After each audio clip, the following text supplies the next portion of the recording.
What will be Vladimir Putin's next move? Will the Russian president really test NATO? I've spoken to Sönke Neitzel, Germany's leading military historian, who says that this coming summer may be the last one in peace here in Europe. So with me is the military historian Sönke Neitzel. Mr. Neitzel, you've already become infamous here in Germany for saying that you expect this coming summer to be the last one in peace. Are you serious, and what exactly do you mean by that? Well, I am serious, but I didn't say that this is definitely the last summer in peace. I said this is a possible scenario. It's a worst-case scenario, and because nobody can really tell about the future. This is in fog. Nobody really knows what Putin wants and does. Nobody can really foresee the future. Not the intelligence services or the heads of states. No, I can do that, but there are possible scenarios. And if you look at Trump and how he's, developing this kind of destructive power towards NATO, and we have a lot of countries, also Germany, would have some domestic troubles. And if you have a worst case, possibly a peace treaty, a negative peace treaty in Ukraine, which frees Putin with his forces to do other things.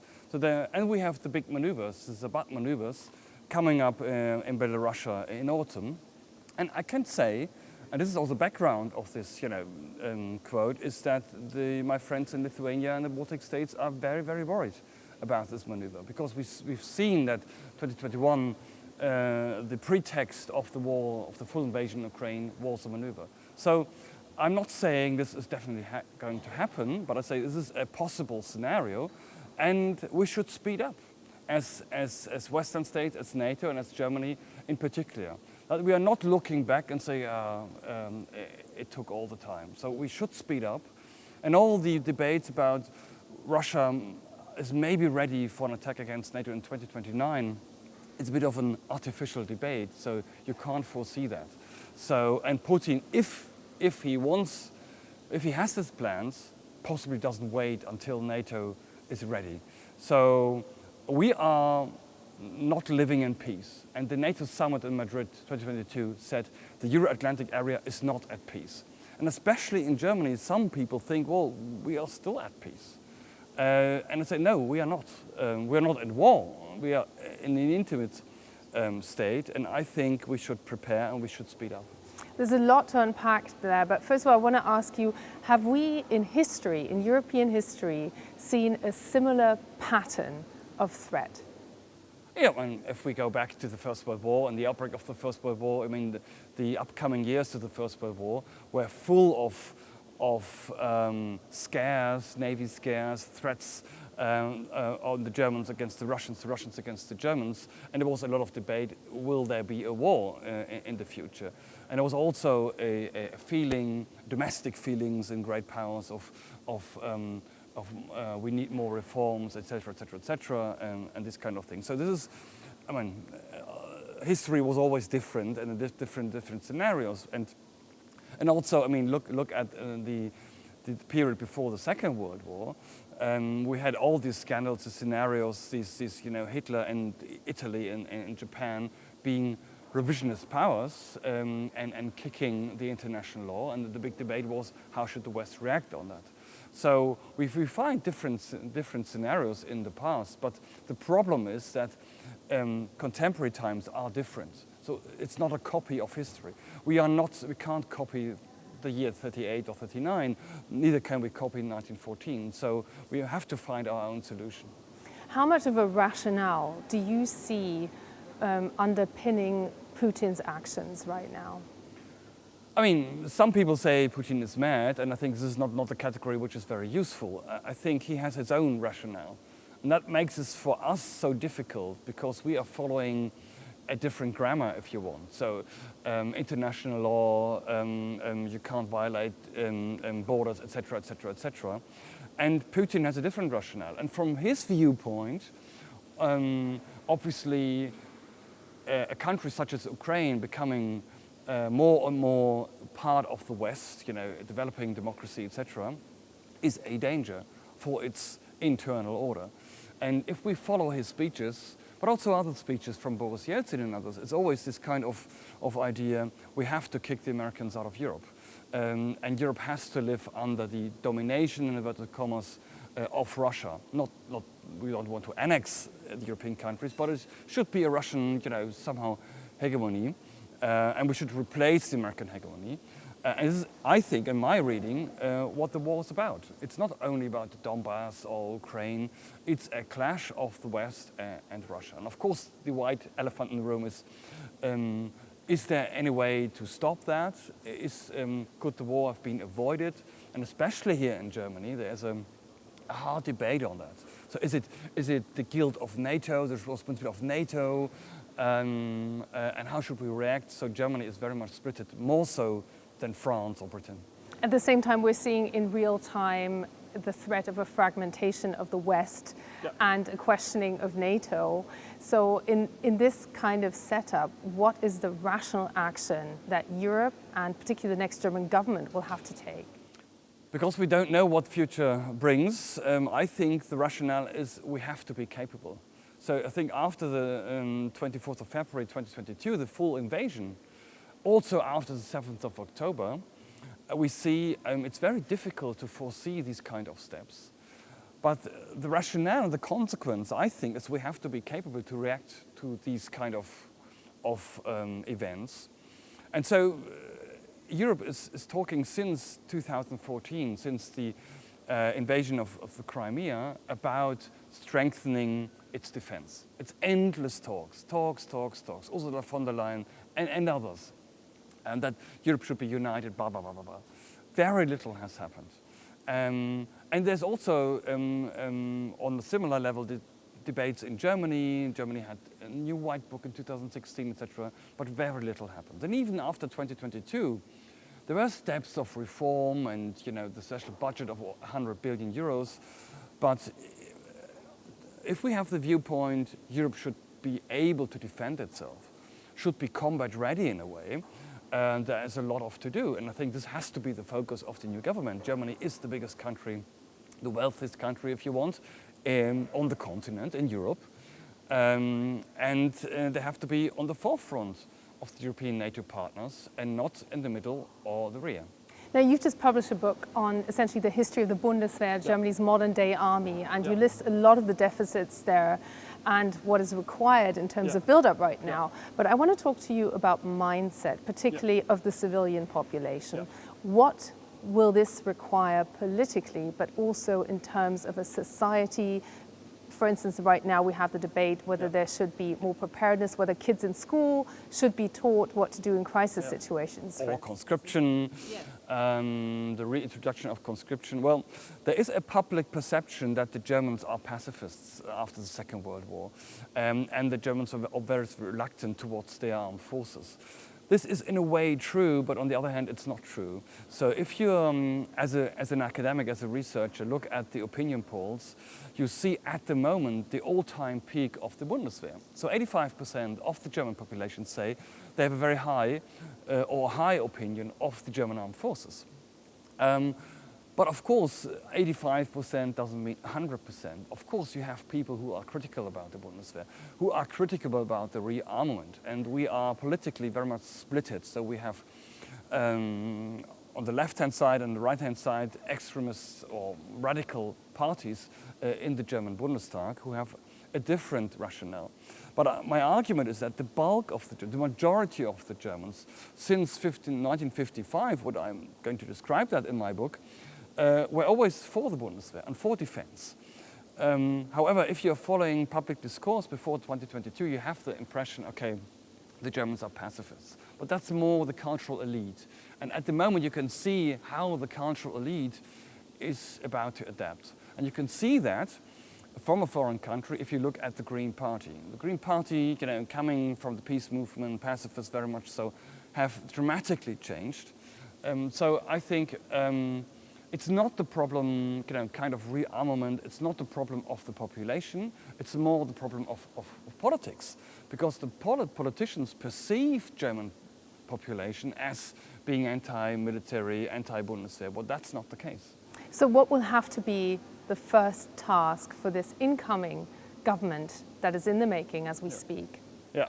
So I make the argument in my book that the Bundeswehr, the German armed forces, are still dysfunctional because they're coming from a long peace history, very little combat experience, and you have to have reforms on its structures, on its personnel, and on its mindset, and that's a political job. And you can only do that if you have somehow, following the British example, if you have a cabinet subcommittee on defense. Because the Minister of Defense on its own can't push that through. He's only one of 16 or 15 on the cabinet table.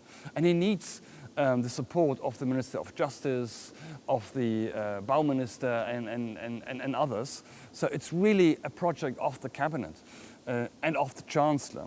And what we have seen in the last decades were, there are some reform plans of the Ministers of Defense, but without support of the Chancellor and other ministers. So that has to change. And if Friedrich Merz is going to be elected to become the new German Chancellor on 7th of May or so, he has to understand, okay, it's my project. And I have to push my cabinet colleagues, not only the Minister of Defense, into that direction. And what will be the leadership requirement for Germany, which is after all Europe's strongest economy, in these months and years to come? I think Germany has to understand which role it has to play in NATO and in Europe.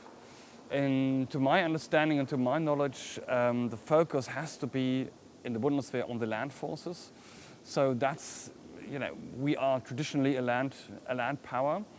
And others, the British, the French, can contribute more of their air forces and their navies and their nuclear powers, their special forces and all this stuff. But Germany really has to have a massive contribution to the defense of the NATO eastern flank. And we need boots on the ground, we need troops. So this, I think, has to be a focus, and to make these units who are assigned to NATO combat ready in the foreseeing future. And they have another focus on air defense and drones. So the German Bundeswehr is very much so an armed forces of the early 2000s, or of the, you can even say, of the 20th century. And we need to have to invest into new technology. How do you see the dynamics of the lessons that are being learned in real time in Ukraine at the moment? I mean, there's a lot of talk among the Bundeswehr and staff headquarters, what has to be done, adaptation to drone warfare, etc. The problem is in Germany, it's an awful bureaucracy. And it's in the head of a lot of generals and sometimes also politicians. But it has to get from the head and this idea to the troops. And this is the main problem. And the Bundeswehr is not used to have quick solutions. So because in the time of out-of-air operations, we had all the time. So what has to be done is really to reform the transfer process from, okay, there is a problem, really to change among the divisions, among the brigades, among the companies, that really the single soldier feels a difference, that they get the drones, that they get trained with drones, and that they really adapt to a warfare of the 21st century. That's really the biggest challenge, I think. Now, that's what's happening in theatre in Ukraine right now, but I would like you to characterize what we're seeing at the moment. As we stand here, we're seeing markets essentially on their way down because of economic policies that are hugely disruptive. We're seeing less reliance on the United States within NATO. NATO also being questioned, Article 5 itself. We're seeing Russia prepare major maneuvers in Belarus, and at the same time we're seeing NATO bolstering its eastern flank. How do you describe this whole landscape that we're seeing, and what is the scenario you expect to happen over this coming year? I mean, it's a massive challenge for the West and for the Europeans, because we relied very much on the United States for its own security. And we are eyewitnesses of that change, that we are recalibrating the architecture of Western defense. And this takes some time because it is a system of 75 years. And we don't know exactly what the outcome will be. We don't know if the United States really drops out of NATO. We don't know to which degree Trump really stays behind Article 5 or not. But we definitely see a recalibration, a reorientation of Western defense. And we don't see the end point yet. So it can be a worst case scenario that we end up in a war with Russia. Or we are under pressure of Russia and we are not willing to fight. Or we have a best case scenario that will be a peace in Ukraine, the United States stays in Europe, the Europeans rearm, and we have a decade of peace. So everything is possible, but we are leaving stability. And what is now needed is leadership. It's leadership of statesmen who are united as a Europeans. We have seen some signs of that, that they are united and they are going, as the Europeans, the next step of European integration. And we have seen other steps of European integration, the common currency, etc., the common market, in the 1980s, in the 1990s, and there were also crises. So we have to react. And this is really the high moment of statesmanship. And I always, as a historian, this reminds me to this famous quote of Churchill, the finest hour. And we have to act as some days when people look back to this moment, 2025, they say, this was their finest hour. So a crisis is always also a chance to change things and to bring things forward. And we Europeans not only have to talk, but we have to bring our defense forward. Is Donald Trump right to point out that the Arctic is the new spotlight, where the new spotlight should be? Yeah, well, there's ample discussions of where's the next spotlight. And of course, if you are a diplomat or a general staff officer dealing with the Arctic, you of course say, well, the Arctic is the focus point. If you're dealing with cyber, you will say, oh no, it's the cyberspace. If you're dealing with the Baltic state, you will say, oh no, possibly it's the Baltic, and there are other options. So what we see is that Russia, there is an enormous amount of possibilities to attack NATO in a hybrid war or in a real war. The Arctic is one scenario, definitely one scenario. So Spitsbergen is one scenario. What does not NATO do? Spitsbergen is part of Norway, but what do we do if the Russia is going to deploy an airborne brigade there and say that that's now Russian territory? Are we going to kick them out, or what is the reaction? And these kind of scenarios are feared in NATO headquarters, as far as I'm aware, that Russia is going to test NATO. So a lot of people in the NATO and the intelligence service say, well, it's definitely clear Putin is going to test us. And it can be in the Arctic, it can be elsewhere, and he definitely wants to see if Article 5 is really something we are into. And of course, the problem is then we have the endless debates on what should we do? Are we really willing to kick the Russians out? So that's the problem. But it's, I think, totally impossible to say, well, this will be the next step of Putin. I think he's very opportunistic, and it very much depends on us, on our messages we are going to send, what Putin will do. I just want to conclude by asking you, because you're saying this is the end of stability, but yeah, what are for you the upcoming tests where we will learn whether we're heading back to more relative stability or further towards escalation? I think Putin is going to test us further in the hybrid war. He's going, we have seen the destruction of sea cables in the Baltic Sea and elsewhere, and he's going to test that more. He's going to drive the hybrid war more forward. And if we're not reacting to that in a fierce, united reaction, he will go on. He will definitely go on. He will try to undermine our societies. And look at Germany, look at France and Slovakia, Hungary and elsewhere. And so there might be a situation, really, this is again feared, that possibly not this autumn, but it can be this autumn, that a Russian brigade goes over the bridge in Narva in Estonia and say, well, that's now Russian territory. What's then our reaction? Are we to say, well, no, we're going to kick you out? And I think we have to be very, very clear, as in the Cold War, if you are crossing this line, you are on war with us. And we have to understand that message. This kind of deterrence is, in my view, the best way to prevent war. And nobody wants war. But we have to make clear that we are not willing to live under Russian hegemony. And if he's going to put pressure on us, we have to stand fast. And then I think we will see no war and there will be peace in the future. But Europe has to recalibrate their idea of security. It's not the Americans who are going to do this. We are 500 million people, right? And we have to do this on our own. And this, is only being achieved, especially in Germany, if we change the culture. This is in a way a process. Culture can change, but the problem is we don't have time. However, I think we have seen a lot of progress also in Germany, so we shouldn't be too frustrated. And now let's hope for the new government that they push that forward. Germany goes together with Warsaw, together with Paris, together with London, together with Rome to elite, and we have in a few years' time a united Europe, united in its defense, united in its language towards Russia. Sönke Neitzel, Germany's most prominent military historian, thank you so much for talking to DW. My pleasure.